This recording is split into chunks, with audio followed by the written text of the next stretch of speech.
Hey everybody and welcome back. I am Eric for Present, and you know the drill, your one-stop shop for 5 VR stories you missed over the past few days. And when I say few, I took a little bit of an extended vacation celebrating the union of my best friend and his beautiful wife. Congrats to them both, but it did a toll on my body and my voice. They are both shot, hence the water. And bear with me on this video, my voice is pretty much gone. We need to talk about an Oculus Quest graphic debate that has arisen up due to the Climb VR trailer for the Oculus Quest. We also want to talk about Half-Life VR, something you should be paying attention to this week for a possible announcement.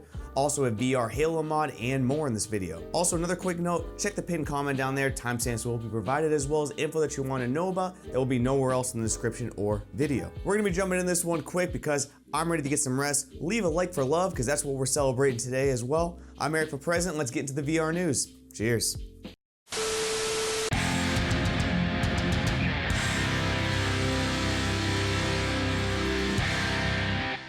The holiday season is here and we have a ton of VR presents to be looking forward to coming before the end of the year. Tender Claws, the studio that brought us the fantastically fun virtual reality game, has a new experience listed in the coming soon section on the Oculus Quest store. I'm really not sure how to explain this one, so I'll use the developer's words. Partnered with Piehole, a New York-based live theater company, this is basically part game, part theater, and part extravaganza. It's basically the man-bear-pig of VR. Described by Tenderclaw, where live immersive theater meets VR to bring live actors into your living room. An intriguing experience set between two worlds, a jaunty vaudeville stage and the harrowing survival narrative. Uncover the story of a ship stranded in time as supplies dwindle and day by day and otherworldly mist rolls closer. Follow characters' interlocking fates as all journeys forward must turn back or become lost. Watch the trailer 10 times and you will probably still be confused, but if like me, intrigued. Also worth noting, and something you'll only catch if you read through the Oculus Quest store listing, the bottom it has a note that for a limited time, guests may experience special performances by live actors. I am not sure if these will be planned or impromptu, but I love the marketing here providing value and a personal touch. I am sure marketing for this will be mostly by word of mouth and clout for Tenderclaw's past VR success, but I'm very interested who is paying attention to this and who may get it depending on release date and price. Let me know down in the comments. Let's revisit a previous story, and that is the Climb VR, but we have something to discuss other than the release date. Going from absolute game dev limbo to now releasing on the Oculus Quest on December 3rd of this year, the Climb was originally praised for numerous things, including the semi-realism, fun mechanics, thrills, and of course the topic of the story, its visuals being extremely beautiful. It being ported to the Oculus Quest, my main concern was how the graphics would hold up, and we have a trailer now showing exactly what we can expect. Since the release of this trailer, I have seen many reactions ranging from the extreme of it's horrible all the way to some praising it as the best Oculus Quest graphics to date,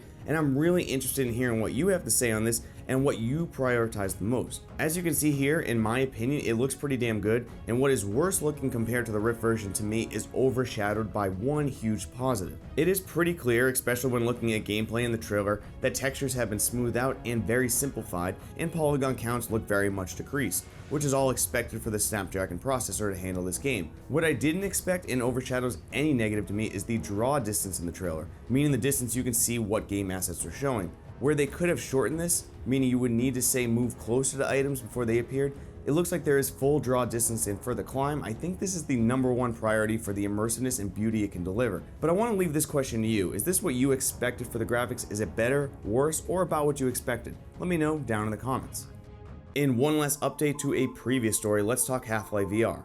You may remember a while back, Tyler McVicker, and yes, I know his reputation, which I'll address soon, stated that he had info coming for Half-Life VR and to pay attention to when he streamed Half-Life games all day for the Half-Life VR announcement. On his Discord recently, he posted this announcing his foreshadowed Half-Life marathon on Twitch, which will be on November 20th starting at 10 AM Eastern Standard Time. There are rumors some info will be dropped either the 19th or the 20th, but Tyler seems to have something to share. Besides Tyler's own words, this date is semi-corroborated with the person who originally leaked Underlord and said on the Discord there would be a reveal and interview, and posted a sample of that interview transcript that said Half-Life VR would release in March 2020. Now the person who left this leak did mention the date Tuesday, so that does conflict with Tyler's Wednesday date. The transcript and all links will be in the description, but I want to be as clear as possible. These are all rumors, speculation, and Tyler may be digging his own grave here.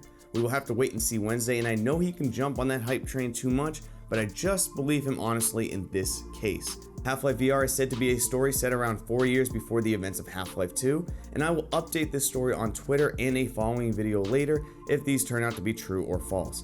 Anyone have a guess though if we can expect a Half-Life VR announcement this week? Let me know your thoughts as always down in the comments.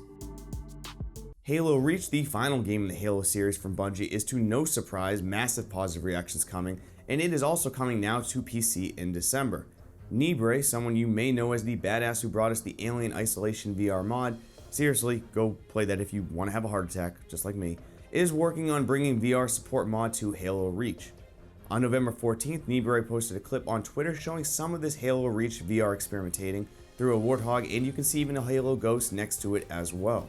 At this time, Nibre is just experimenting with it, and is not committed to creating a mod for full VR support yet, but this entire situation is very reminiscent of Alien Isolation.